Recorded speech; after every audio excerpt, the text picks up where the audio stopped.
Hey, welcome to Story Lab. This week, we're talking about joy.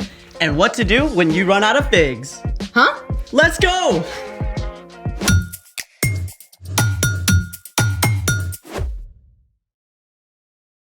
Hey, I'm Sebastian. And I'm Skylar. Today, we're talking about joy, which is choosing to celebrate what God is doing. Speaking of joy, you actually look a little the opposite. My favorite team lost a big game. Do you need to be sad for a little bit, or do you want something to cheer you up? Definitely cheered up. In that case, I have just the thing.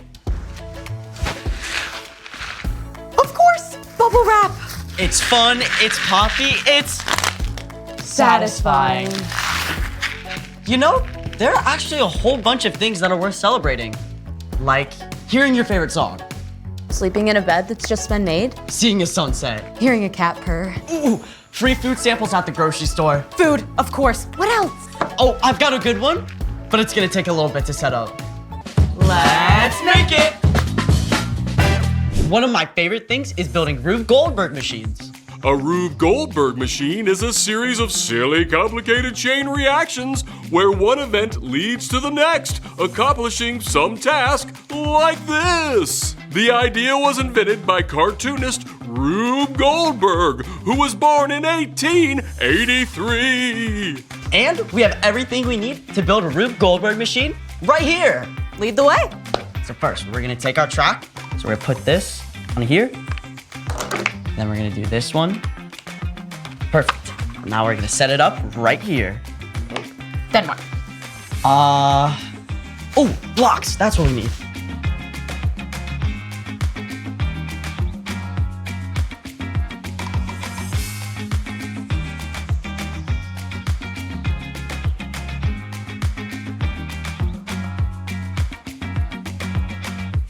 Okay, Sebastian, take us through your creation. Ladies and gentlemen, I give you the Balloon Blaster 3000. We'll begin with sending our car down the ramp, hitting the blocks, These blocks? of course, which then hits our domino chain, which then our last domino will hit the tennis ball, go down the ramp, made of chopsticks, and then hit our ruler with the tack at the end, popping the balloon. Pretty impressive. Ready to try it? I thought you never ask. 1, 2, 3, go! Yes! No way! That actually worked! what do you say we take it up a notch? I thought you'd never ask.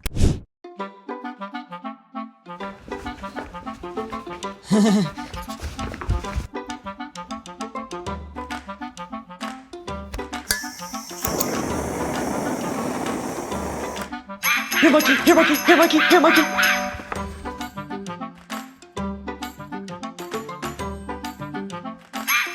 No, monkey, no! Who knew it was so hard to find a trained monkey? The hot water heater was a nice touch. Ready? Ready.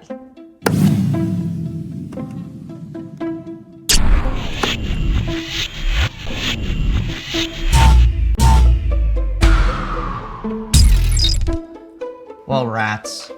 That did not go to plan. Speaking of which, it's time for... The story before the story. Today, we're in Habakkuk. Yes, you heard that right, Habakkuk. It's a small book near the very end of the Old Testament.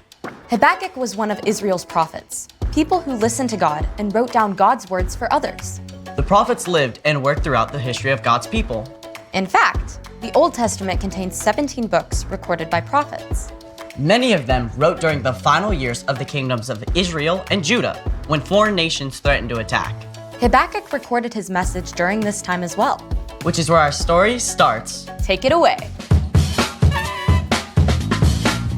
Hey everyone, I'm Erica, and I'm excited that I get to say Habakkuk a lot today. Habakkuk. Okay, so Habakkuk has a fun name, but he lived in Jerusalem during a very difficult time. The northern kingdom of Israel had already been conquered. The southern kingdom of Judah was still free, but enemies were closing in on all sides. Everywhere Habakkuk looked, he saw things going wrong and falling apart. Even in his own country, people had forgotten God. They were fighting with each other and treating others unfairly. Habakkuk called on God. Lord, I know how famous you are. I have great respect for you because of your mighty acts. Do them again for us. Make them known in our time. Habakkuk cried out to God to come and fix all these terrible things. And God answered, telling Habakkuk to write it all down. In the end, God promises to bring justice. In the perfect time, everything will be made right again. The Lord is in his holy temple. Let the whole earth be silent in front of him. At this point, Habakkuk had a choice. He could look at what was happening around him and panic and lose hope. Or Habakkuk could look at the way God had worked in the lives of the Israelites over and over. He could trust God's promise to bring good out of hard things and right all wrongs. Habakkuk recorded his conversation with God, and at the end, he came to this conclusion. The fig trees might not bud. The vines might not produce any grapes. The olive crop might fail.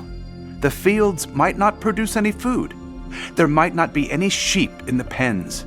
There might not be any cattle in the barns. But I will still be glad because of what the Lord has done. God, my Savior, fills me with joy. When terrible things happen, joy does not top our list of feelings. But in the middle of chaos and hardship, Habakkuk chose joy. Let's take a closer look. The fig trees might not bud. The vines might not produce any grapes. The olive crop might fail. The fields might not produce any food. There might not be any sheep in the pens. There might not be any cattle in the barns. Let's be real. If the fig trees don't do so well this year, you probably won't be affected. I mean, unless you really like fig bars. But in Habakkuk's time, the Israelites mostly made a living by farming. They either ate what they grew or what someone nearby grew. So if the crops failed, it was devastating. It meant that no one had enough to eat. The people could starve. Now, it's not a big deal for us now if olives don't have a bumper crop, but there are lots of things in our lives that can go wrong in a big way too. Maybe one of your parents loses their job. Maybe you find out someone in your family is really sick. Maybe your best friend starts hanging out with someone else instead. Maybe you won't be able to play soccer unless you get your math grade up, which feels impossible. Odds are, you can't control the bad thing that's happened, but you can control how you respond. If you focus only on what's wrong, you'll feel hopeless and overwhelmed. But you can choose to take your focus off of your problems, real though they are, and look to God. You can remember how God has helped you in the past and how God promises to make everything right in the future. This is how Habakkuk was able to say, "But I will still be glad because of what the Lord has done. God, my Savior, fills me with joy.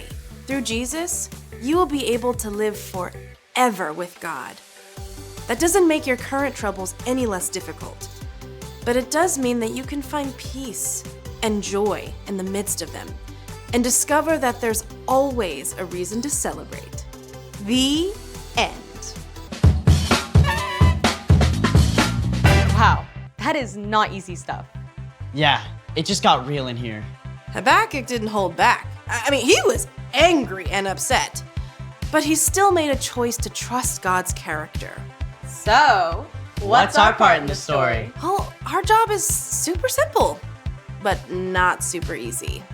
When things are difficult, we can choose to find reasons to celebrate. The best place to start is with God. You can look at stuff God has done in the past, like promising to bless the whole world through Abraham's family. And providing for the Israelites in the wilderness. And sending Jesus so we can live with God forever. You can look at how God has worked in your own life too, like giving you courage when you had to get a blood draw, or helping you make friends at a new school. And you can focus on what God has promised to do in the future, too. Like making everything that was wrong right again. Could you imagine what that would be like? When you look at what God has done, is doing, and will do, you can always find a reason to celebrate.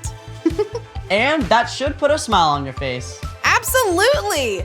But choosing to focus on what God is up to doesn't mean you should pretend nothing's wrong.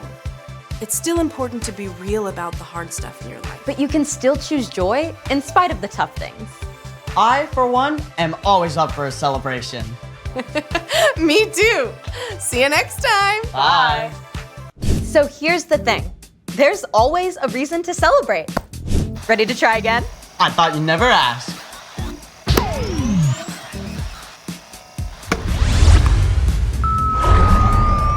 It's working. Yes.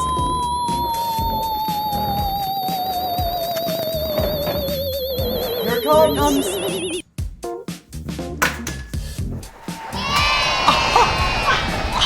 It worked! Thanks for joining us in the Story Lab. See you next time.